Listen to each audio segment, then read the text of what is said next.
আমাদের মন্ত্রণালয়ের অধীনে যে অধিদপ্তরটি আছে সেই অধিদপ্তর একদম পুঙ্খানুপুঙ্খানুভাবে ঘরে ঘরে জরিপ বলেন, তথ্যপত্র সংগ্রহ বলেন, এগুলো করে তারা একদম কারেক্টলি ঠিক করেছে যে আমাদের এত সংখ্যক গবাদি পশু এই কুরবানির জন্য প্রস্তুত আছে। সেই সংখ্যায় আমরা 1,29,80,367টি গবাদি পশু এই কুরবানির জন্য প্রস্তুত করা হয়েছে আছে। এবং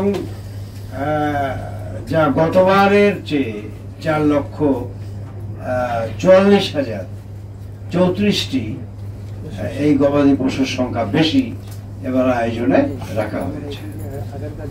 আর পরবর্তী বললেন যে বাইরে থেকে যাতে গরু না আসে, এটা আমাদের নীতিগত সিদ্ধান্ত অনেক আগেরই, এবং বৈধ পথে বা এই কি বলে চোখের সামনে কোনো গবাদি পশু বাইরে থেকে আসবার কোনো ধরনের কোনো সুযোগ নাই। এখন চোরাই পথে বিভিন্ন সময় হয়তো দু একটা বিচ্ছিন্ন বিক্ষিপ্ত ঘটনার কথা আপনারা বলে থাকেন, জেনে থাকেন, সে ব্যাপারেও আমরা সতর্ক, যাতে একদমই নিশ্ছিদ্রভাবে আমাদের দেশীয় খামারিদের স্বার্থ রক্ষা করে এবং আজকে আমাদের এই নিজস্ব বাজার তৈরিতে ভবিষ্যতে খামারিদের উৎসাহ প্রদান করবার জন্য আমরা সচেষ্ট আছি, সচেষ্ট থাকব। গরু ছাগল এগুলো বিক্রি করার জন্য কারা কারা প্রস্তুত হয়েছে সেটা ঘরে ঘরে যেয়ে নিরূপণ করা সম্ভব, কিন্তু এখন কারা কারা কিনবে, যে গতবারের বিক্রিত গরুর পশু 5-10% এদিক ওদিক হতে পারে, কম বেশি হতে সাধারণত বাড়ে। সেই হিসেবে কত লক্ষ?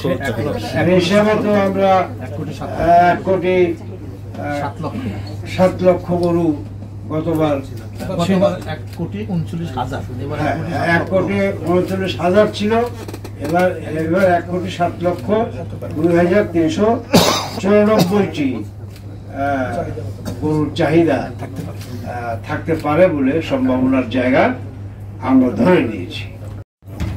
যখন চাহিদা এবং সরবরাহের মধ্যে বড় পার্থক্য হয়, তাই না? সুতরাং এবার আমরা আশা করছি যে গতবার যেহেতু প্রায় 4 লক্ষ কত হাজার গরু অবিক্রিত ছিল, মানে ফেরত গেছে 25 লক্ষ গবাদি।